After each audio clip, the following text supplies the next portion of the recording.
प्रणाम, जय श्री राम जी। आप सबके स्वागत करती हूँ दोस्तों अपना यूट्यूब चैनल में। तो आज मैं बहुत सुंदर बहुत प्यारा जा रही हूँ बेटा का सहाना गीत सुनाने। आप लोग जरूर सुनिएगा दोस्तों, अच्छा लगेगा तो छोटा सा प्यारा सा कमेंट कर देना और वीडियो को लाइक कर देना दोस्तों। प्लीज़ लाइक कर देना हमारे वीडियो को और साथ में चैनल को सब्सक्राइब कर लेना दोस्तों। तो मैं जा रही हूँ सुनाने, शुरू से लेकर अंत तक सुनिएगा, आधा अधूरा करके मत जाइएगा दोस्तों। तो बने रहिएगा इस गीत को सुनने के लिए। सोनराय के गलिए गलिए घूमे ले कावाना दुल्हा, सोनराय के गलिए गलिए घूमे ले अनजानो दुल्हा, करे लगले हारावाई के मोल सुंदर दुल्हा, करे लगले टीकावाई के मोल सुंदर दुल्हा।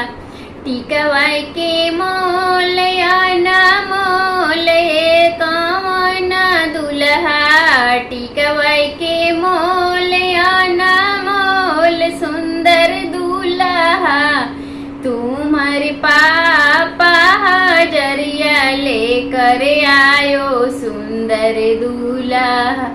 बजवाई के गलिए गलिए घूमे ले अनजाना दुल्हा, बजवा के गलिए गलिए घूमे ले कावाना दुल्हा, करे लगले लहंगा के मोल सुंदर दुल्हा, करे लगले सड़िया के मोल सुंदर दुल्हा। सड़िया के मोल अनमोल सुंदर दुल्हा, लहंगा के मोल अनमोल सुंदर दुल्हा। तुम्हारे पापा हजरिया लेकर आयो सुंदर दुल्हा, तुम्हारे चाचा हजरिया लेकर आयो सुंदर दूल्हा। तुम्हारे भैया हजरिया लेकर आयो सुंदर दूल्हा। बजवाई के गलिए गलिए घूमे ले कावाना दुल्हा, बजवाई के गलिए गलिए घूमे ले सुंदर दुल्हा।